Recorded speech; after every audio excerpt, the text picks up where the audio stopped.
need to turn that light up. Okay. I think everybody can see her. All right. Thank you. Welcome to the Michigan Military Technical and Historical Society. It sounds like this microphone is actually working today. Yeah. Pretty cool.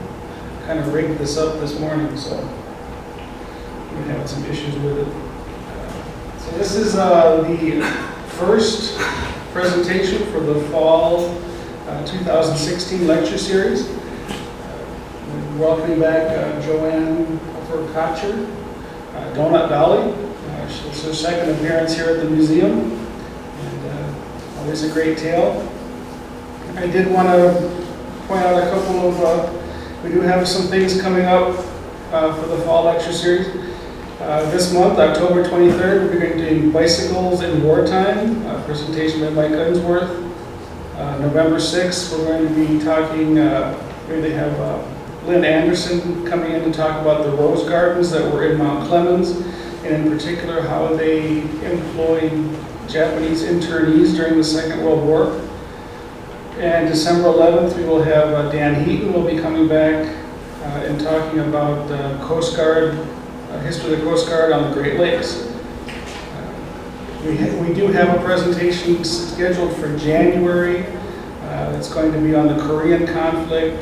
Details on that are still being worked out, so keep an eye on our website and our emails, and we'll let you know when we get that all ironed out. I'd also want to do we are selling tickets to the quilt for the quilt raffle. It's hanging out there in the lobby. Tickets are $1 each or 6 for $5. So I have to do my advertisement. So a lot of familiar faces. I'm glad to see you all come back for the fall series, and hopefully we'll see you throughout the cold months. So I guess without any further delay, I'd like to introduce Joann and turn the microphone over to her.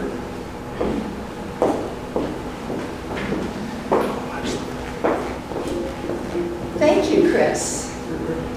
It's a privilege to be here to commemorate the 50th anniversary of the Vietnam War. Each day in the war was its own chapter, filled with happiness, sorrow, life, death, and heroism. The full true story of the Vietnam War and those who so bravely served in it will never be completely told. My book is a historical fragment of what it is to be a warrior. My family shares those traditions of valor. The Puffer name peppers the rolls of those who fought back to King Philip's War in 1675. We honor the bravery of those who fought to create and to defend our great country. But nothing is static. Our nation has had to prove we could defend our interests many times during our turbulent history. Vietnam is one of those times. I returned home after a year, no longer an idealistic 20-year-old. I had become a cautious realist. I recall carefully folding my light blue uniform and storing it on a closet shelf in my new apartment in Flint. It had served me well, sweat stains and all. A year's worth of friendships, fear, dangers, successes, failures, and a dab of a love story now was relegated to a closet. Outside, I could see young people. They weren't doing anything remarkable. They swam in the pool, washed their cars, talked to each other, arranged dates, everyday activities.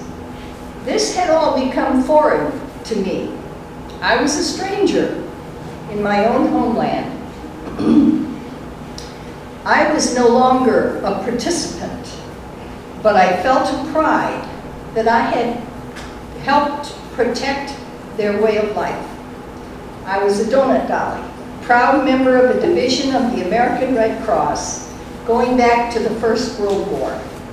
Its purpose was to inspire the soldiers by reminding them of the people they left back home, their mothers and sisters, nieces and cousins, their girlfriends, or maybe that cute girl next door they never had the courage to talk to.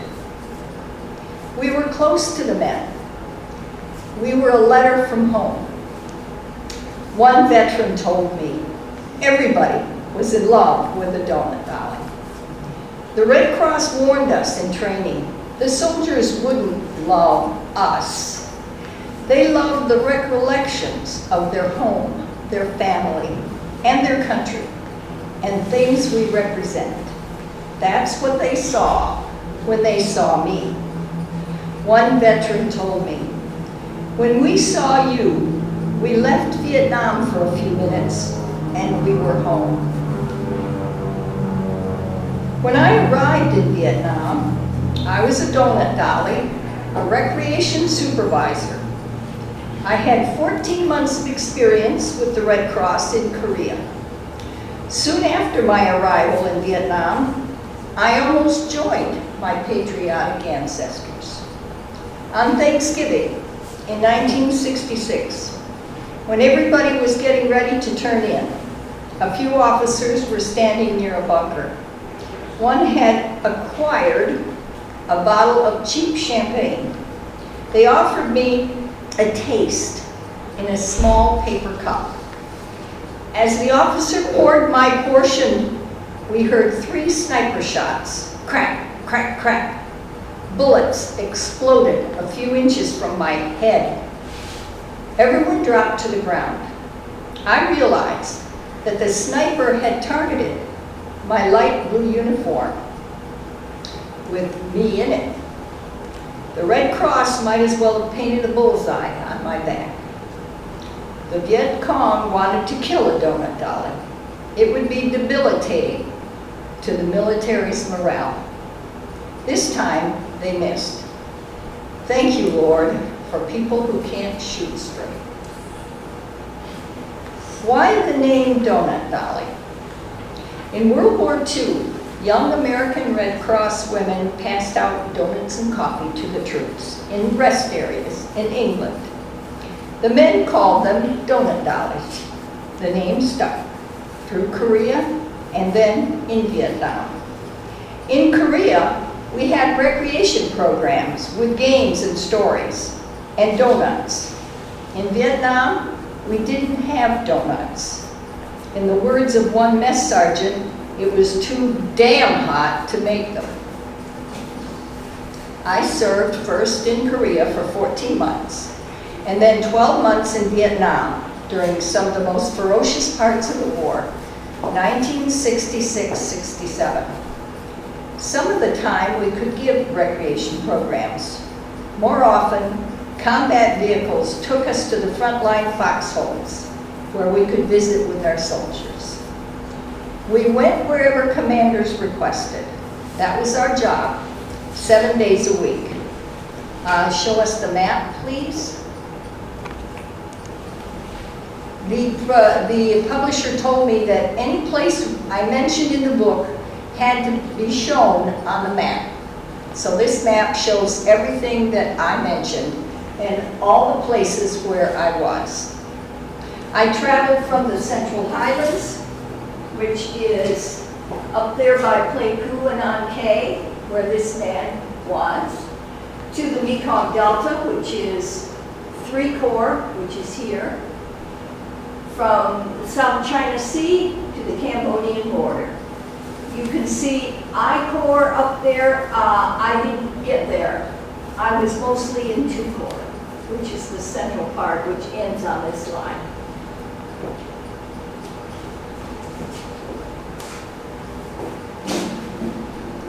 This jacket tells many stories of heroism.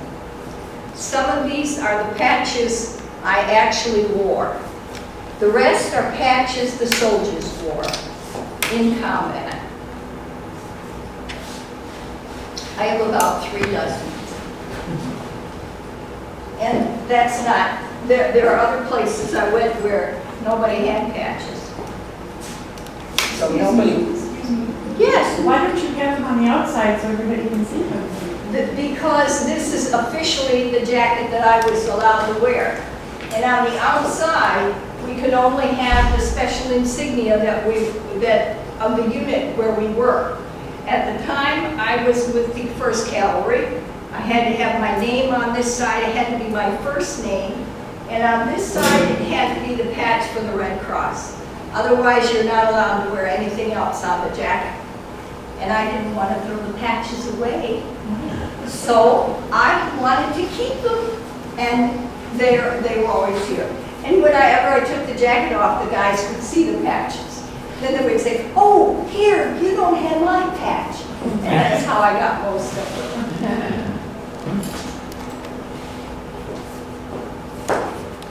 Incidentally, the light blue uniform I was putting away at the beginning of this speech, this is it. It has shrunk a little. When I wrote the book, Donut Dolly, I wanted others to feel and understand what it was like to be there, to be a witness to that war. I wrote what I saw and what I did. The book is a time capsule, reflected in the diary I kept. My mother was a writer. She said, "Keep a diary. You think you'll remember, but you won't." And she was right. 35 years later, I got out the diary, and there were things there that I had no memory of in my own handwriting. Since then, the memory has come back mostly, but I definitely would have not had it. This museum is part of the soul of our community. It's part of this consciousness. This building is a monument to bravery and honor. These are just two of the virtues that, one way or another, all our veterans share. When we all first arrived in Vietnam, we were scared, right? Yeah, he says. But we learned to handle our fear. We earned the right to understand the meaning of courage. It was the foundation of the bravery we found in ourselves. It gave us the confidence to represent the best of those who have served and earned the right to the title of veteran. We have other veterans. I don't want to just pick on one man. Do we have a, yeah. Yeah, here, are you a veteran? You, okay, so I'm not just picking on one. We have drawn on that strength throughout our lives. This pride is one of the unspoken and priceless benefits of our service. There were 600 Donut Dollies in Vietnam over the 10 years of the war. The program ended in 1972.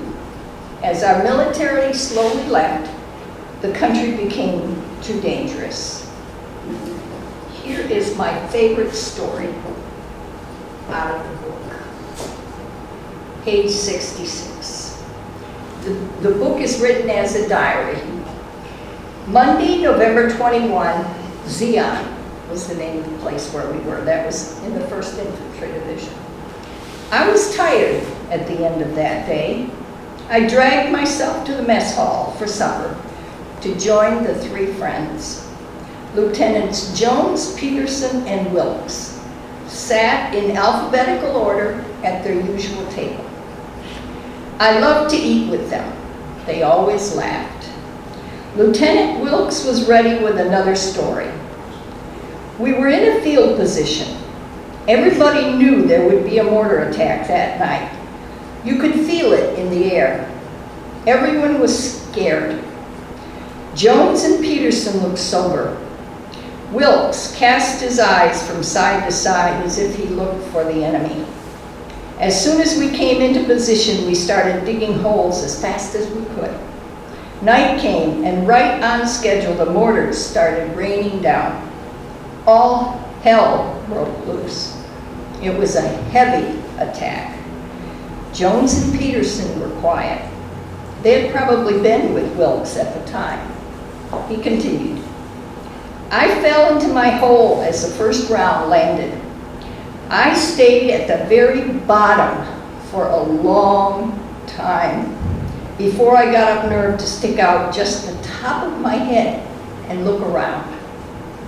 Wilkes craned his neck and looked as though he were peering over the edge of the hole. There on the ground, not 10 feet away, probably about where you are, lay my radio telephone operator, fast asleep. If the mortars landing all around couldn't wake him, calling wouldn't help, even if he could hear above the noise. There was nothing I could do but crawl out and shake him. That's what I did. Finally, he stirred. I yelled into his ear, "We're being mortared!" The boy beat me back to the hole. The three friends, Jones, Peterson, and Wilkes, laughed. I had the good laugh I needed to wash away my fatigue. No one mentioned that Wilkes had put himself in danger to save another man's life. They figured anyone would do it. That story at supper, told for amusement, answered for me the question, why do some people suspend the basic instinct of self-preservation? They put their lives in danger to perform acts of courage. Why? The answer was, they had to.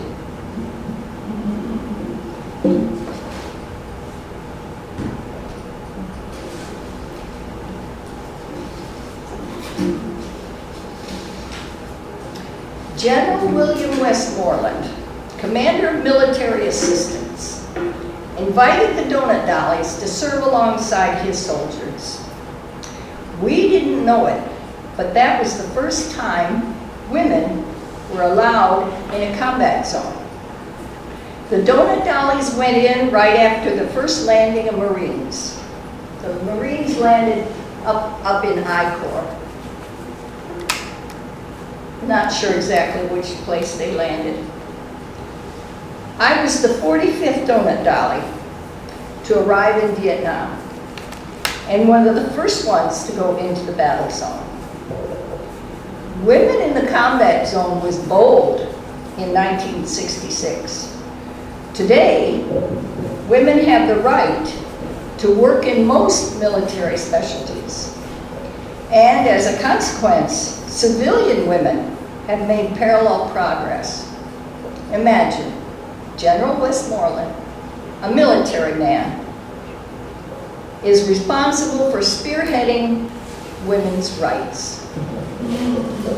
Donut dollies were not nurses. Officially, I told people we didn't have any talent or skill. Officially, we were recreation for able-bodied, those not in hospitals. We did visit hospitals whenever we could. Our purpose was to raise morale, to help the soldiers remember home. Our duty was to work with combat and combat support troops in isolated areas, unarmed, without any type of weapon. Our assignment was to give our young soldiers a break from the war for a few minutes. That assignment was often more dangerous than most people would expect. I was just inches from being killed half a dozen times. I had to be prepared for a bullet whizzing past my head, a mortar shell to land a short distance away, or a duty station surrounded by Viet Cong. With 600 donut dollies over the 10 years of the war, there might have been 60 of us in the whole country at any one time. We covered an area about the size of the lower peninsula of Michigan. We were a rare sight. In 1966, the Army nurses had to stay in the rear areas. Other military women, the WACs, weren't allowed to be in Vietnam at all until late in my tour. And as far as I know, the waves, and I did meet a World War II wave once, which was my honor, they had never gone past Hawaii.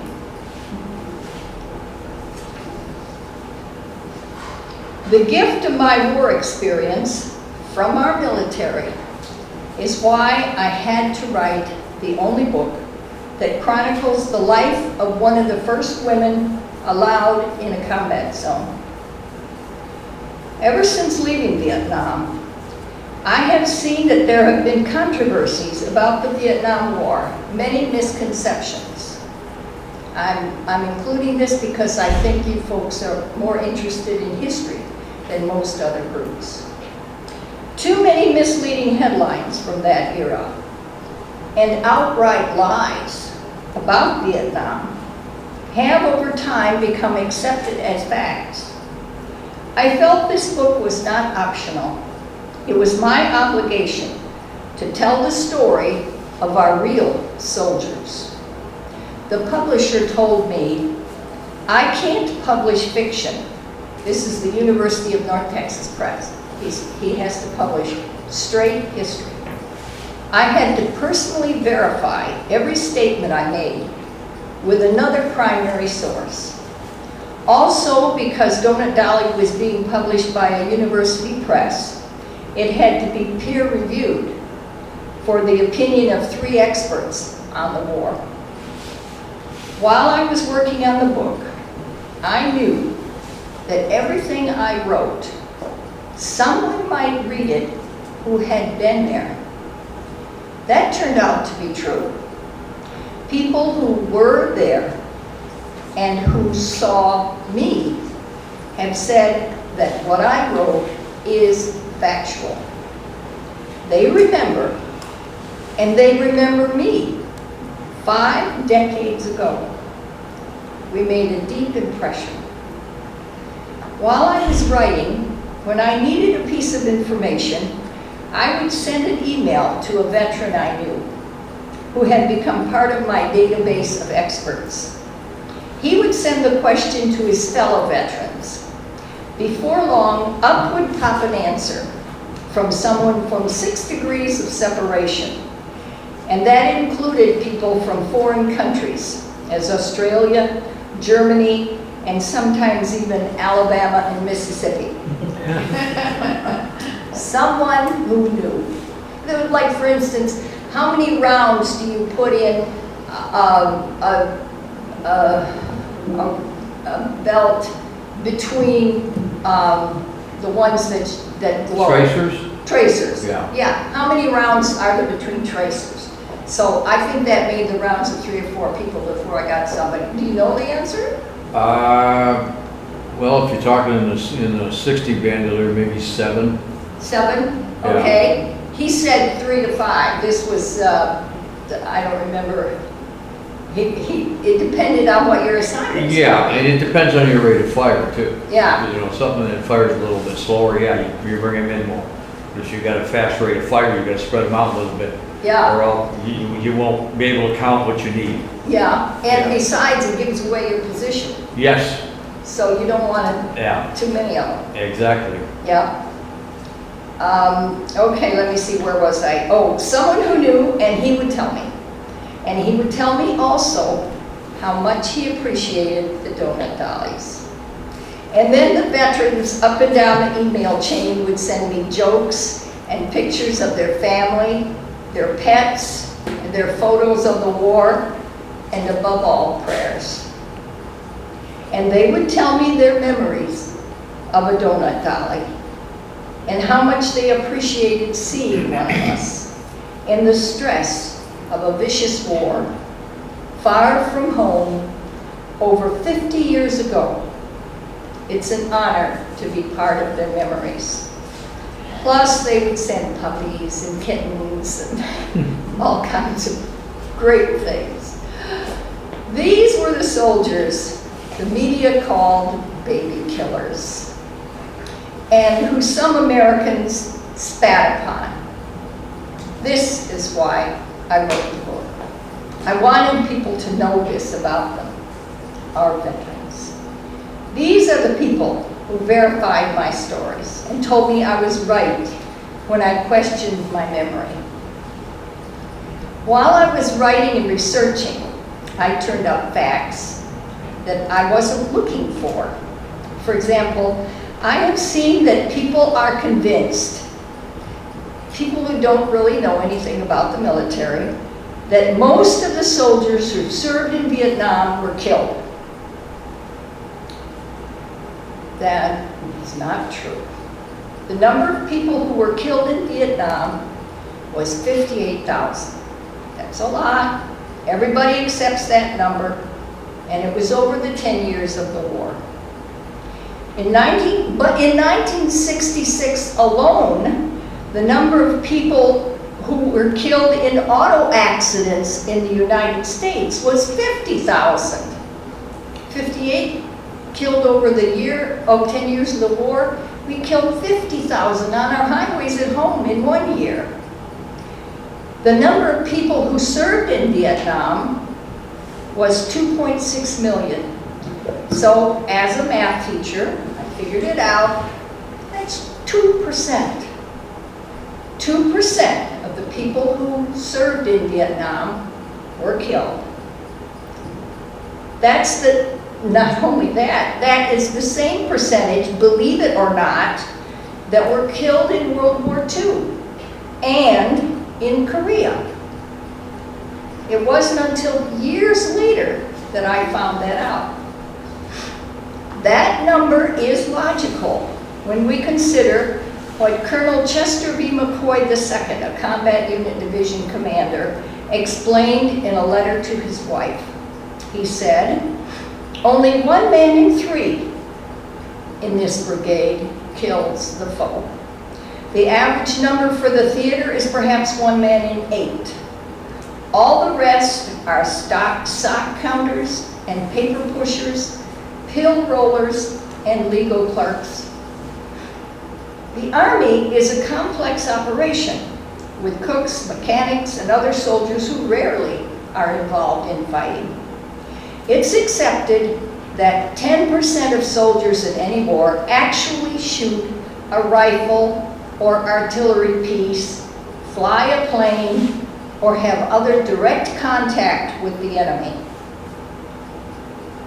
However, in Vietnam, it was more common for the support troops to be war casualties because of a sniper attack or shrapnel. Due to the nature of the Vietnam War, no one was ever really safe. If you think about it, manufacturing has a similar ratio of those who produce the product to those who support production. When I worked in an auto parts plant, 30 people actually made the plant parts, but the plant had 360 people. Another misconception about the Vietnam War is that our soldiers were baby killers. Take a look at your uncle, your father, or your husband. Do you think they would have done the things soldiers were accused of? Atrocities, rape, torture?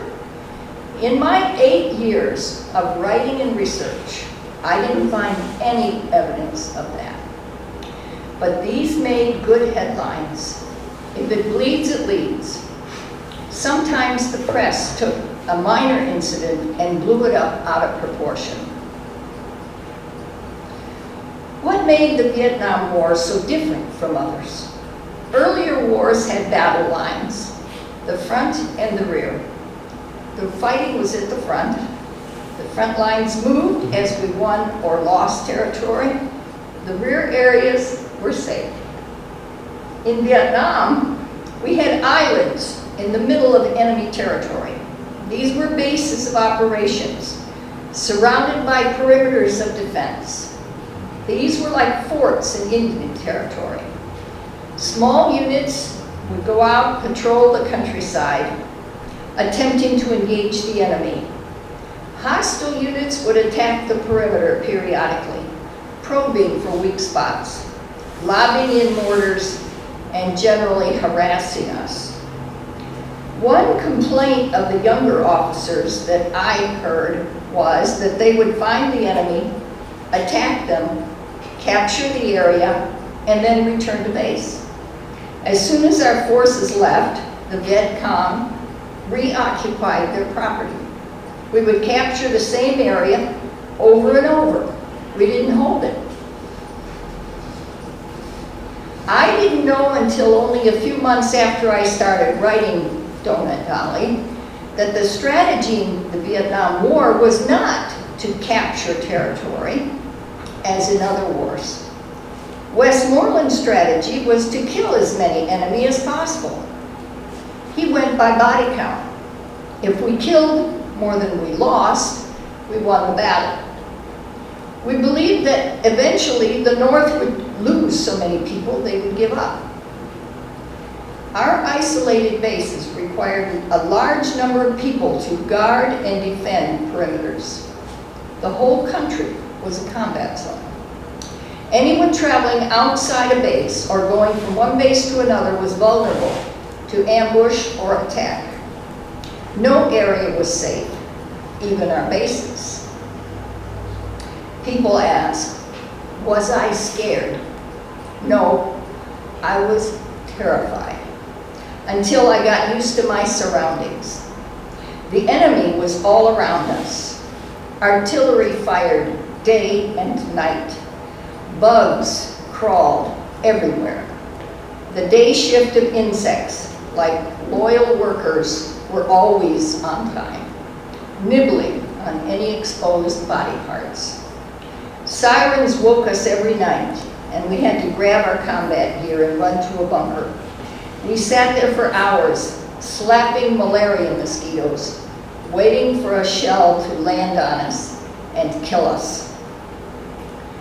One night at Ankei, that was the 1st Cavalry, when all 4 of us were new, the sirens screamed shortly after dark.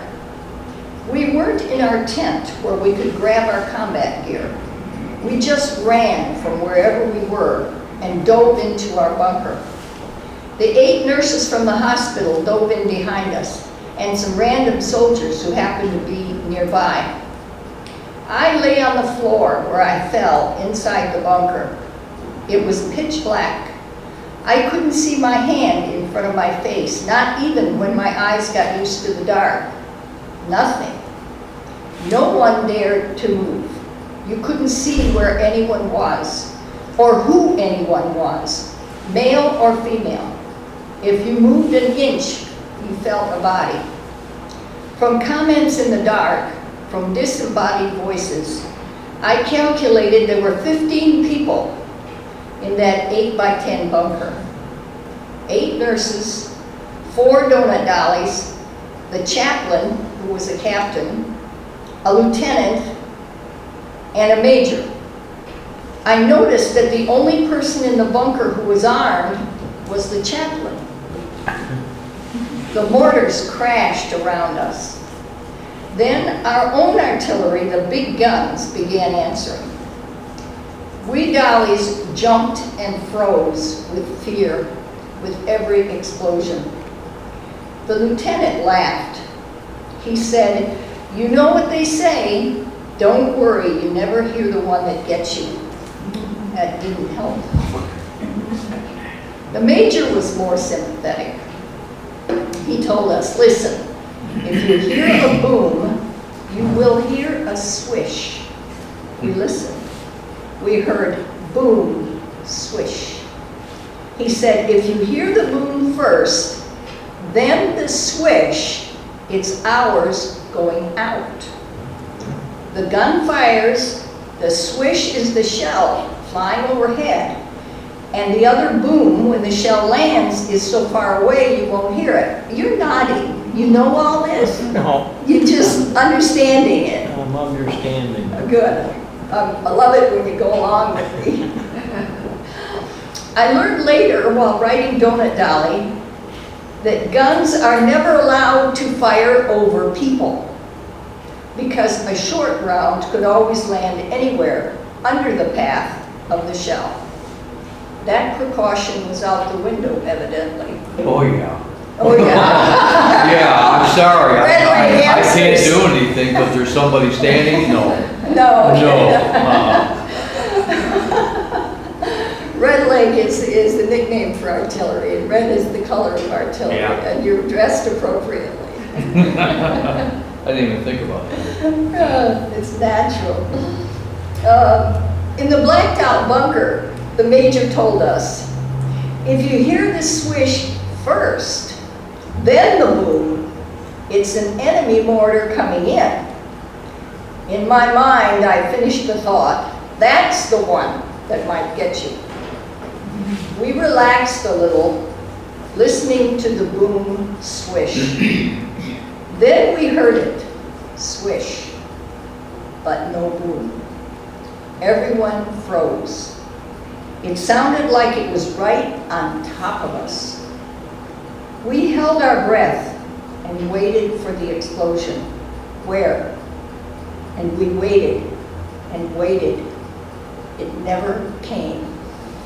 You missed one. Yeah, Yeah, you hear the boom and you don't hear the swish. That's when you put your foot and your face in the dirt. That swish is around going over you. that's right. But I was thinking, because we heard the swish first, Mhm. but there was no boom. I was wondering, we never knew what it was, but I wonder, was it a gun Probably. coming in? Probably, yeah. Okay, okay. That can be just as bad because you don't know where it's at when it's all over. Slowly we relaxed a little, but not quite fully. We went back to talking quietly and listening, but we never really relaxed. No one dared ask what happened to the last boom. This is the first I ever realized that it might have been a gun. All these years I've never known what it was. After a couple of hours of this, a runner came and announced the all clear. We went back to our tent and never spoke of it again. After a few weeks in Vietnam, I learned where the real dangers were and where it was safe. I relaxed and could go about my work normally, as we did in the bunker. Then a few weeks later, I learned that some places we thought were safe really weren't. We didn't know we were in danger until days or weeks after, sometimes years, as I did about the rule against being under a flying artillery shell. Then it was too late to be scared. Donut Dolly will forever be the only professionally published book about the Vietnam War written by a woman. The number of Donut Dollies has been shrinking. Age and the residue of war have reduced our numbers. Of the over 600 who served in Vietnam, barely 100 remain. I'm the only one in Michigan.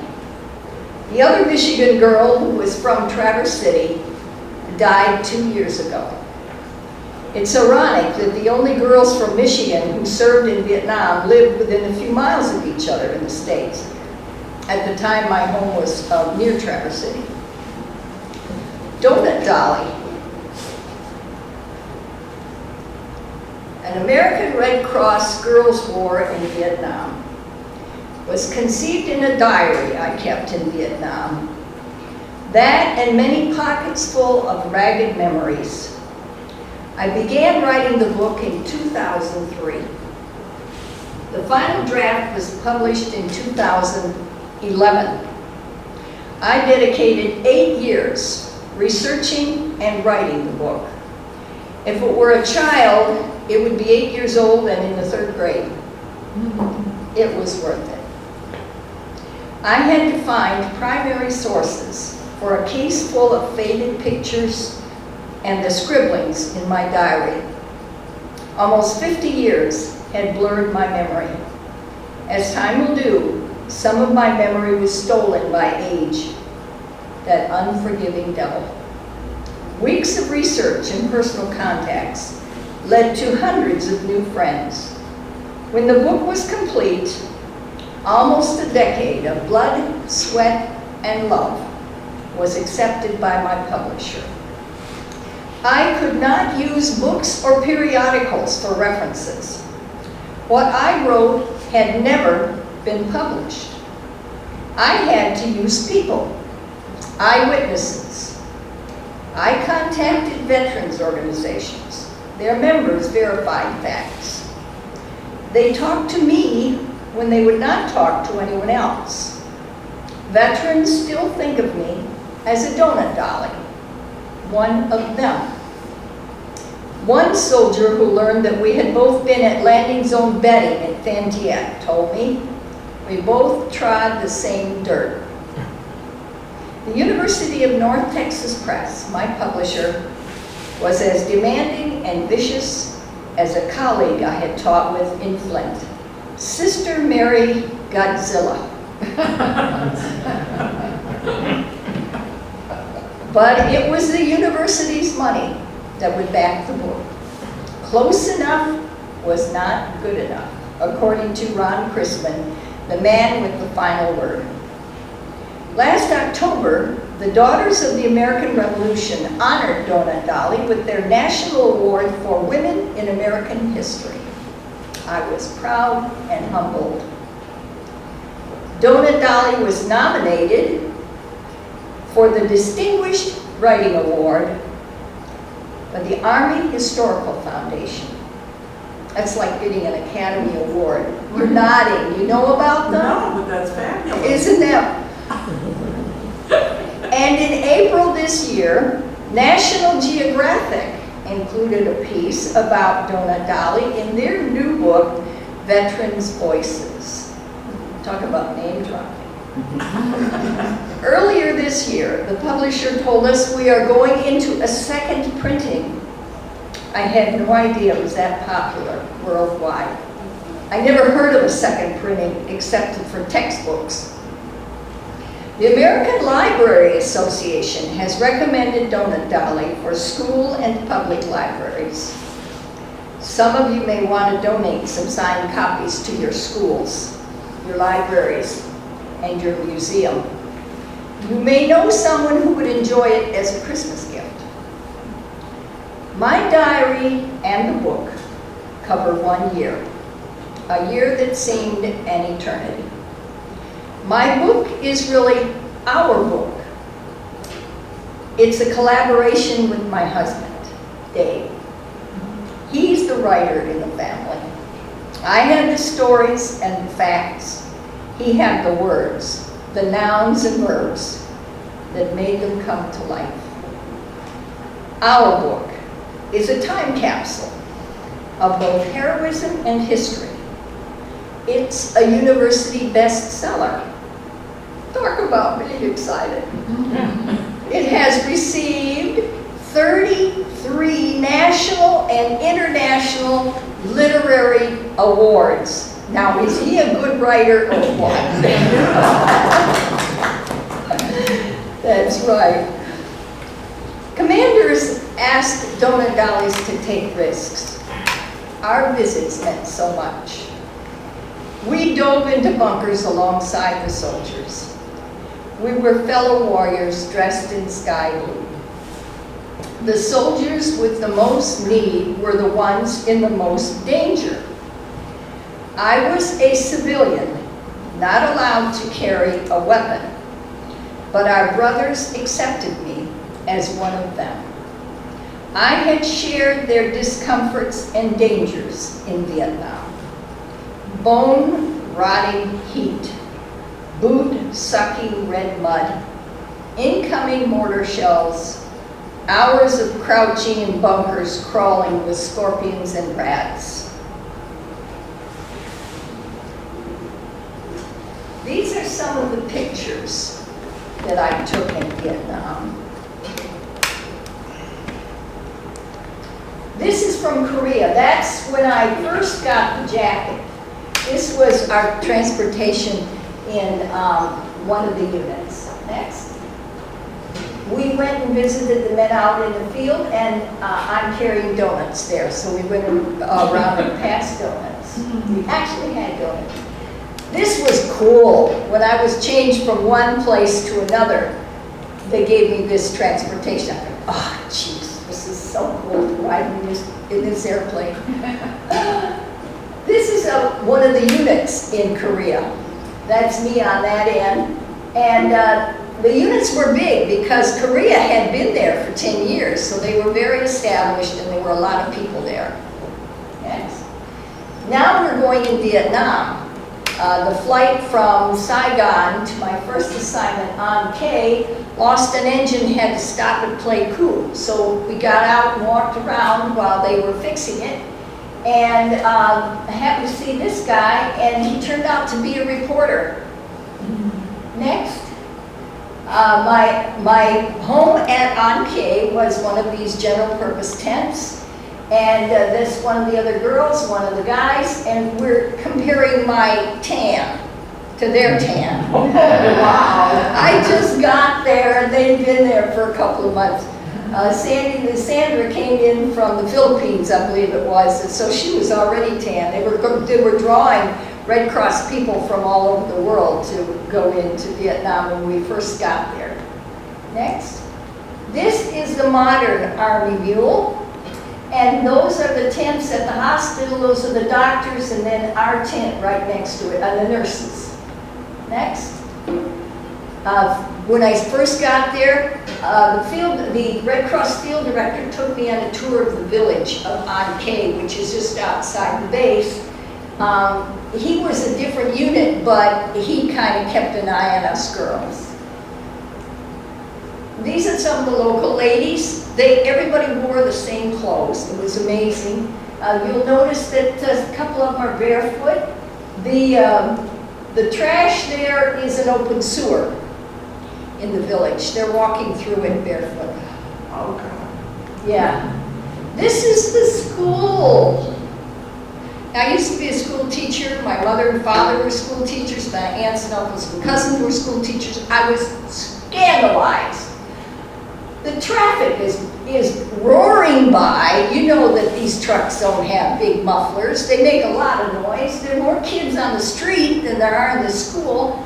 There are 5 rows. I blew it up and counted them. There are 10 kids in each row. The first 2 rows are girls. The last 3 rows are boys. I guess that's the teacher over there. And this school has 3 sides. That's how you get in and out. Can you imagine learning anything? They're all wearing a uniform. Those are the rich kids. Okay. This is a gun there was a bridge between the town and the base, and this gun was defending the bridge. Some of the guys emailed me and told me that shortly after I left, the VC blew up the bridge anyway. So, oh well.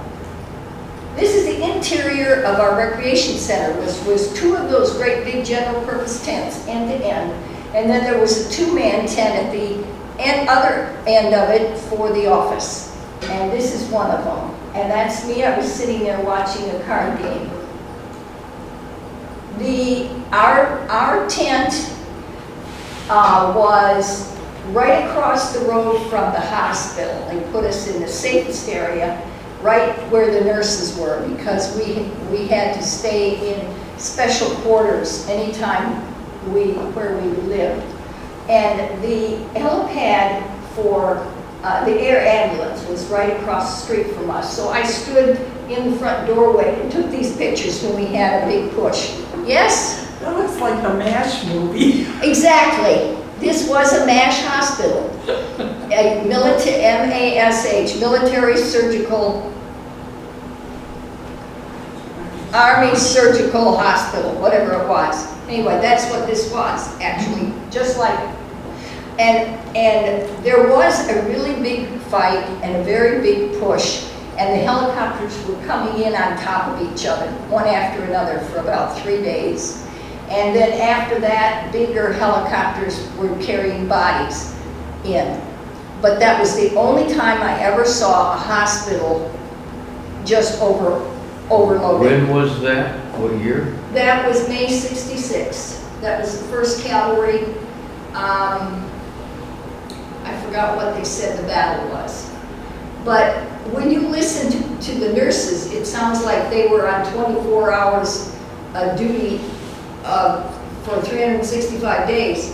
But I always lived near the nurses, and this is the only time I ever saw a great big bunch of soldiers.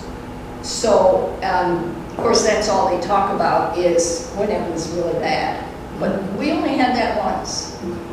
Next. This is my second unit. Oh, the first unit had 4 girls. That was where I was in the bunker with the 8 nurses. This is Dongba 10, and there were 3 of us there. That's me standing. Next. This is Zion, third station. This is the recreation center there. They're all watching a television. It was they had a television. But the tent looks pretty bad. A little rain had come in there. Next. And this is also 1st Division. You can tell that's the 1st Division patch. And this is an artillery area. But the terrain was a little rough, and we were wearing combat boots because we knew we were going to be walking, yes? Were you always wearing a skirt? Always. We weren't allowed to wear slacks. Even when you jumped in the hole? Oh, absolutely. We were girls. And this was 1966. And that was our main purpose for being there, to be a girl. Oh, yeah. That was, okay, Oh, we yeah. got a confirmation. That's all anybody cared about. You were a girl and you wore a skirt. And it wasn't easy because the helicopters would blow your skirt up. You gotta watch it. And if you stand in front of a light, the big, strong tropical light, you can see through the skirt. And that was very immodest. Yeah, but the guys loved it. Oh, they didn't care what we did. One time I was in the rain, I mean it was pouring rain, and I looked like a drowned rat, and everybody still loved it. They didn't care. If a man saw a donut dolly in Vietnam, I figure he saw one, because wherever we went, we'd split up so that we could see people. We always traveled by 2s. He would see one once. That's how often people. Did you see one more than once? We had 2 out of one of the fire bases that came out one day, and then when I was in Pleiku, we went into GP Medium, and they were doing games. There was 2 of them there. Okay. I mean, you know, I got to see 3 girls in a year, and it was like, okay, it was great. Yeah, we always traveled by 2s. We said we were nuns. Okay, I lost my place already. Okay. Oh, we're watching pictures. Okay, next. This is at the artillery unit. They let us go to the fire control center. Oh, FTC, yeah. And they said the guns weren't doing anything right then. They were waiting for a fire mission. So they asked me if I would say hello to them. He's laughing. You know what happened. They dialed the gun, and he picked up and said, whatever. What do you say when you answer the phone like that? Whatever your designation is, like if you're calling number 3, they answer base piece, or number 1, number 2, number 4. Base piece number 3. Yeah. Okay, so they answered me and I said, hello, this is Joann from the Red Cross. Silence. Like, what was he thinking? We won't get into that.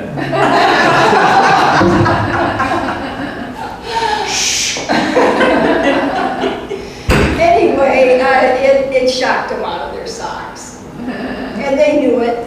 Oh, back up 1. The guy on the left is using a On the left? standing, bending over, What is doing? slide rule. Okay. He's figuring out. I can't see it in his hand. He's figuring out the numbers to give the gun to set it at Yeah. for where they Yeah. wanted to fire. They're figuring out the quadrant and the deflections. And then the left, right has 1 and 2 on the plan. Yeah. He's got one, good, he's got one there too. Back in those days, when I was in math class, we learned how to use a slide rule, and the engineers all used them, that's what you had. Mhm. Okay, next. This is a trip we're going to take to the Delta, Canton. That was, they picked us up, the military police picked us up at dawn. It wasn't really necessary for them to bring that big machine gun, but it was kind of fun. Did you tell them to take it off? You didn't want that on there? No, I didn't. I didn't think so. But you can see that the bottom half of the Jeep is covered with red mud. Yeah. They've been out all night splashing through the mud. And they picked us up at dawn to take us from our living quarters. At that time, we had a very nice wooden building to the helipad to fly to the Delta. Next. And there's our helicopter. You see on the door there, this is the Champagne flight. Okay, next. This is a street scene. We had to go through the streets to get to where we were going after we landed. And there's Thompson Air Base. Looks like home. It was like stateside. Next. This is the Christmas decorations that the Army issued to everybody. Next. In early December, this is what they used for the book cover. This is a trip I took from Dongbatin to Bearcat. Bearcat was a brand new base, and they were just building it, and nobody was there yet except the people who were working on it. So we were allowed to drive there, but we had to wear the flak vest and the helmet because through this particular area, that was the security level that they determined. Each day and each hour, they determined how dangerous an area was, and they would order you to do whatever they thought you needed to do. Can I say something? Yeah. For that picture? We were at a Program. program in Chicago, and we overheard some guy said, "Oh, she was but a looker." And I said, "What, you think I'm gonna marry a dog?" Okay, next. Here we are on the base. You can see they're building, in the background you can see a partially built building. Those are latrines and showers. And these are the people building them. We would drive around inside the area that they were making. And it had all been bulldozed, so they got rid of all the tarantulas and the tigers and anybody else who lived there, so it would be safe to work. And every time we saw a crew working, we would stop and do something. And this is one of the programs that we had. There, you see they have 2 boards and two teams divided them, and they're racing to fill out trivia. And we would walk around and make jokes and talk with them and so forth. Next. And we saw a bulldozer working, so we stopped, and she has some flashcards that had some kind of, I don't know, some kind of jokes or some kind of pictures on them or something. Just anything so that you could talk to each other, a vehicle for communication. Because the one thing they wanted to do was talk American to an American girl. That was the thing. What's she wearing on her feet? Those aren't heels, are they? No, they were, what are those things, saddle shoes? Or no. What are, Just shoes. yeah, they're just black shoes. Yeah, Loafers loafers. Yeah, that was the uniform, black loafers. and money. Oh, yeah, it is. It would have been a good time to wear the combat boots that we had. You had a picture of you with combat. Yeah, I think we did see it. Yeah, you can't see the boobs, but you can see the top part of them. Okay, next. At Benoit, we had a recreation center, And on Sunday morning, we had a coffee hour. So everybody could come and have coffee, and then the mess hall would send something like muffins or cake or some kind of little treat. And we always made sure that we actually served people, because that gave us a chance to speak to them, gave them a chance to speak to us. So we didn't just sit there and let them serve themselves. So we served everything and smile at everyone. That was one of the things that we were taught always to do, smile and speak to them, say something. Next. Here's another view of one girl is wearing civilian clothes, one in uniform. The men love to see us in civilian clothes. And she's in civilian clothes because she's off duty. Though we were off duty, we had a vacation day, half a day every other week. But we still went to the coffee hour. We want everybody to be there. All 4 of us, or whatever it was, 3 or 4 of us that were in that unit. And there's a story about that later. Next. Another place we went was the Benoit Air Base. We would drive around with a truck with, you can see a Mermite can. We had something to drink. And we would, wherever we saw people working, we would stop and give them a drink. It was so hot on that cement apron. I was gonna say, how hot was it? How hot was it? You could not think. It was so hot you could not think. Unbelievable. Never heard anything like that. In one place in the book, I have a place where some guys were telling stories about how hot was it. And one would say it was so hot, this happened. Another would say that happened. Each one topped the one before him. It was amazing. They just sat there and topped each other with how hot it was. How long was the Vietnam War? About from 64 to 72, And how long were you there? 1 year? 12 months, same as the men. Did you get near Agent Orange? Oh yeah, Benoit Air Base was one of the places where the planes would go out carrying it. And anytime we were out off the base, it would have been. And we're suspicious that some of the girls did pick up various things. And I did have some things that we thought were related.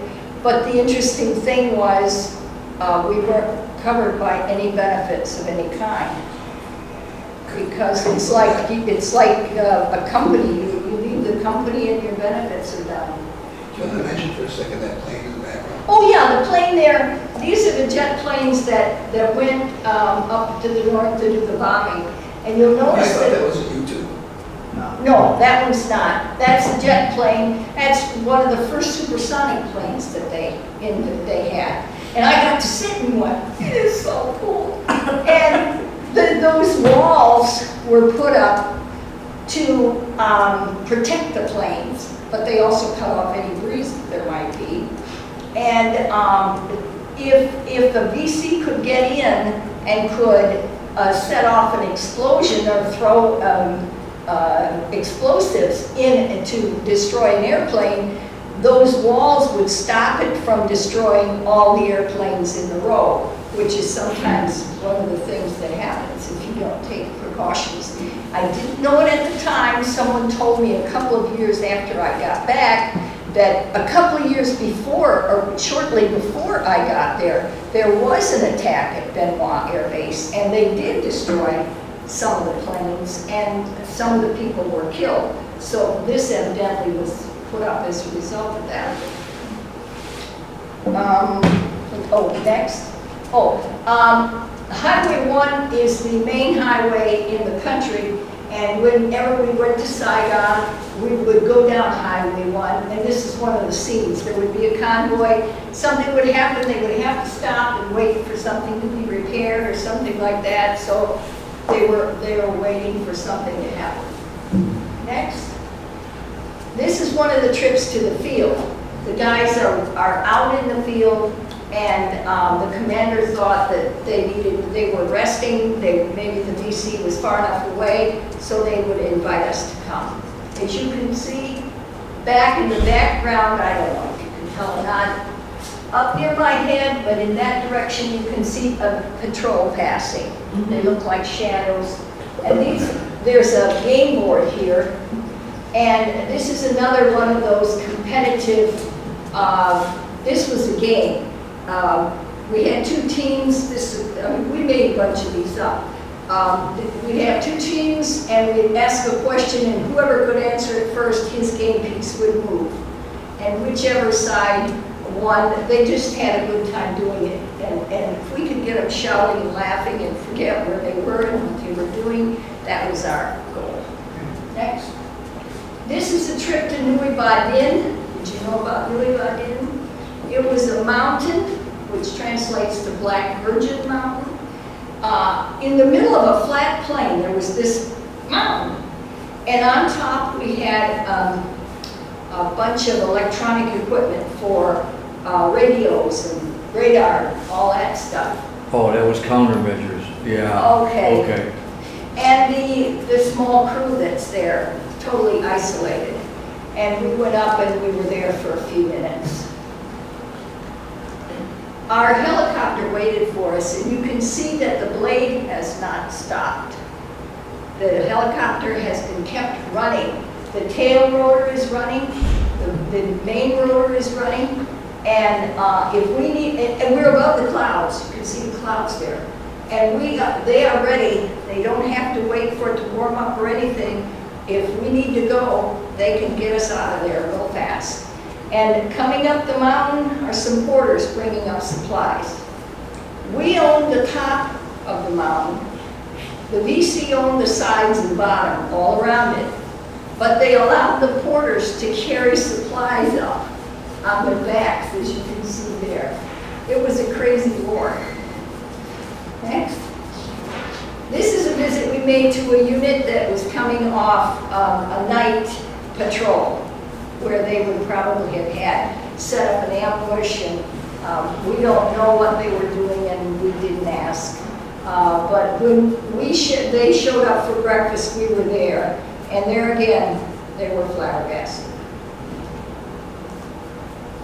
And there's their breakfast, and we served breakfast to them. And this is in a rubber plantation. That was another one of those strange situations. The rubber plant, the VC allowed us to occupy the rubber plantation. They didn't attack us in the rubber plantation. And if we shot off a shell or destroyed one of their trees, we paid them for it. But they also later had a Red Cross unit in the house that the owner of the rubber plantation had lived in, but had moved out.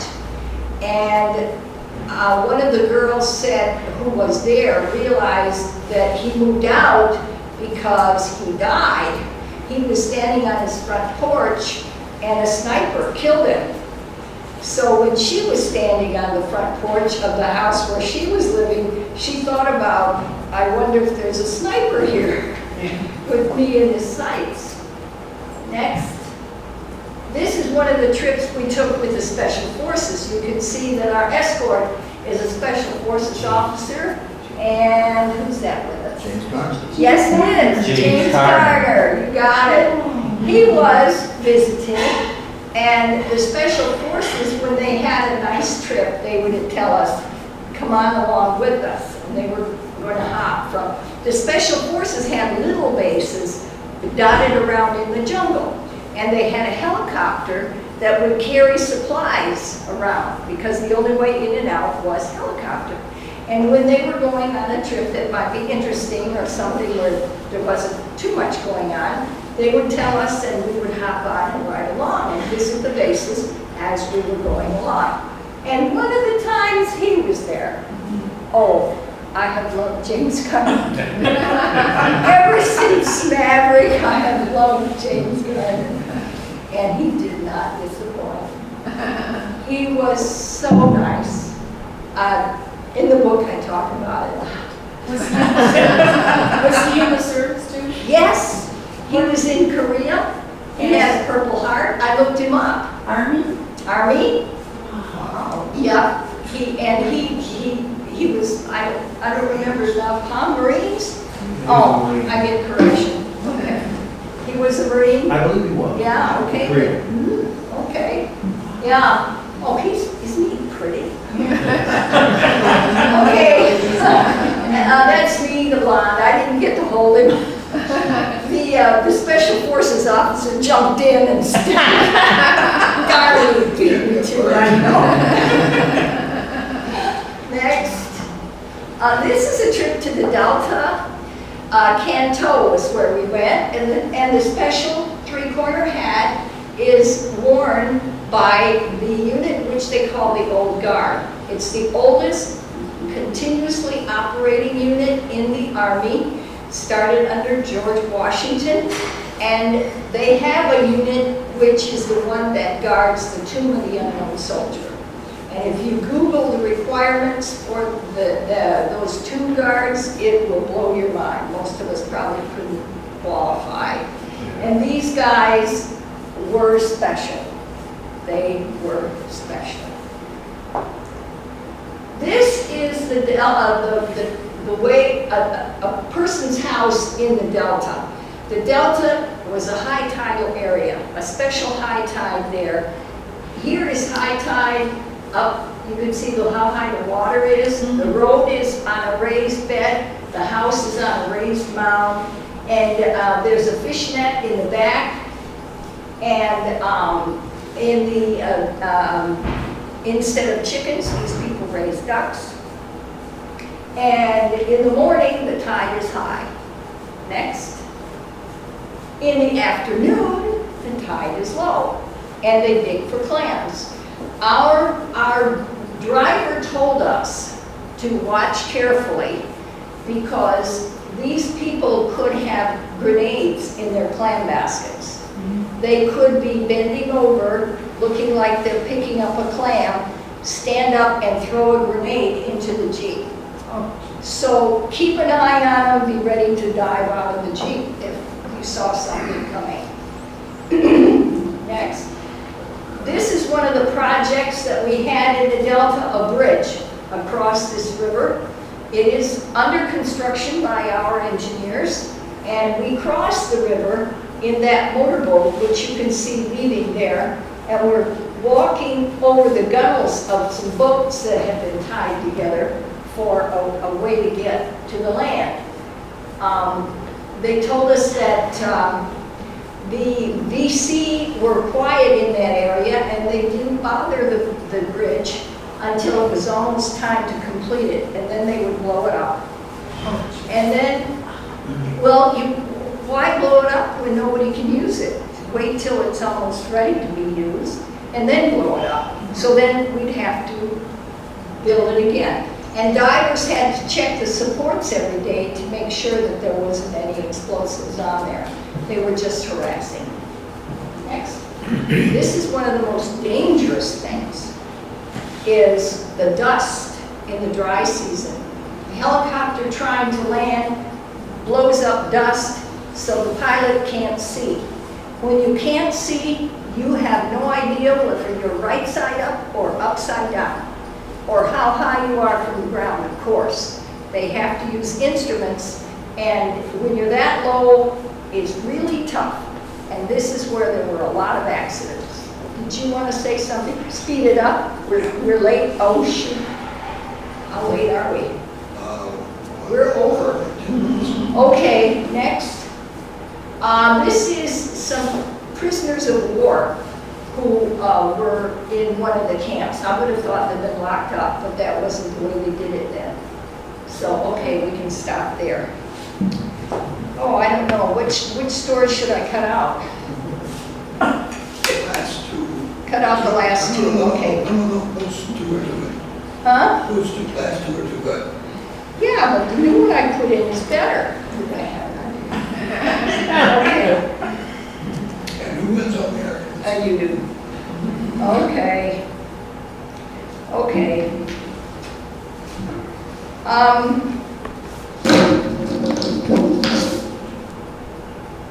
We have inherited the rewards fought for by the generations who went before us. Today we are heirs to their gifts. In my book, Donut Dolly, I tell stories that show the character and bravery that we must honor. One day at the recreation center at Benoit, and you saw this at the coffee hour, I saw a soldier staring into his coffee cup. I sat down beside him and I said, "You look down." He said, "The VC killed my sergeant. They ambushed the supply truck." I knew his sergeant, Harris. He was in charge of the truck that was scheduled to go from our base to another. This was a safe area. I was supposed to be on that vehicle. It was my turn to visit the units on the route. I would have had the front window seat in the truck because of my simulated rank of captain. At the last minute, they changed the route and couldn't take me. The Viet Cong wanted to kill a Donut Dolly to destroy morale. It struck me. Sergeant Harris would have taken my seat in the truck. The VC killed him instead of me. My blood turned cold. I'm not sure if I maintained my smile. The soldier left. He felt better. I didn't. I'm here because Harris isn't. My life and my freedom are a gift he gave to me. There have been thousands of Sergeant Harrises in all our wars. We can only thank them for their gift and final sacrifice. In wartime, ordinary men face dangers with a constant courage. Our soldiers knew they had a job to do, and they did their job with honor and bravery. They faced a war that was hell, as if it were an everyday occurrence, because it was. In the last centuries, disciplined young soldiers, along with some stubborn civilians and some women, overcame what seemed to be impossible odds. At Valley Forge, at the Battle of New Orleans, there were a lot of civilians in that battle. They're the ones who made the difference. At Gettysburg, at the beaches of Normandy, the landing at Incheon, at Vietnam's Ai Valley. Their fear and courage welded into an army that disdained defeat. And the struggles still go on. Men and women with the same courage of the soldiers of so many wars. We honor their bravery. We honor their commitment. Freedom is not free. I was 10 days from coming home. It looked like I would make it in one piece, though I had started to feel like my luck was running out. In a helicopter, two of us girls with an escort officer and crew hopped from one special forces camp to another, deep in Viet Cong territory. That was us you saw in that picture. Mine was James Gardner. Night was falling. The Viet Cong owned the night. A tropical storm was closing in. To fly a helicopter through a storm would be suicidal. Our chopper spiraled down and landed. We waited. The storm got worse.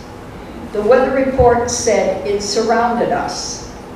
We had a choice: stay on the ground overnight and be attacked by the VC, for sure, or try to fly out and be torn apart by the storm, or worse, be struck by lightning and crash and burn. Everyone looked at me to make the decision. I didn't know why. I was 107 pounds of sweating blonde. I was thrust into command to give a life or death order to men with M60 machine guns I had no time to think. I said, let's go, taking my chances with God. The co-pilot, crew chief, and gunner stood up. Our escort officer, Captain Goodwin, he was in the picture, frowned. A jeep brought us to the helicopter. The night hung black and blood warm. Tropical air folded heavily around us. The rain had stopped. I climbed into the helicopter and fumbled for a seatbelt. This was the only time I ever wore a seatbelt in a helicopter. Lighten the aircraft, someone said. Everybody passed boxes out. The pilot strapped in. Suddenly, a blinding flash of lightning exploded in the sky. The world had caught fire. The co-pilot looked at the pilot and said, "Oh." The pilot didn't falter. "Don't sweat it." He checked his instruments. I changed my definition of bravery. The old one was, you're brave if you're scared, but you do it anyway. Now I added, and you don't let anyone know it. I tried to follow the pilot's advice. Don't sweat it. The helicopter blade labored into action. The gunner and crew chief climbed in behind their machine guns. I heard clicks and the scrape of metal on metal as they readied their weapons. The ship shuddered and lifted off the ground. Fear seized me. Was I losing the battle? The pilot didn't turn on the landing lights. The ship's tail lifted. In the moonless, storm-black night, we began to rise and spiral into the air. My ears popped. Gravity pulled at us. The ship spirals up to stay over the camp. If you take out off low, the VC will shoot you down. Rain exploded on the windshield. Inside the ship, everything was dark except for the green glow of the instrument lights. The windshield wipers began to lose their struggle to keep up with the rain. Without warning, a monstrous flash of lightning streaked across the length and breadth of the sky. Fiery fingers reached for us. I couldn't understand why they didn't touch us. Suddenly, the helicopter jolted to the right. Everything went black. I braced for free fall.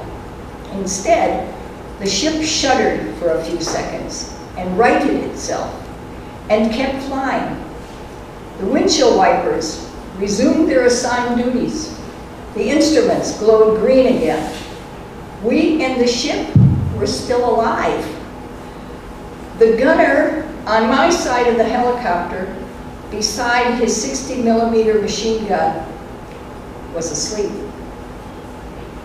Half an hour later, we finally reached our landing point. As if orchestrated, everyone in the chopper exhaled with nervous relief. We were home. God bless our veterans, those who fought in Vietnam 50 years ago this year, and those who have fought in wars and conflicts before and since. God bless us all, and God bless America.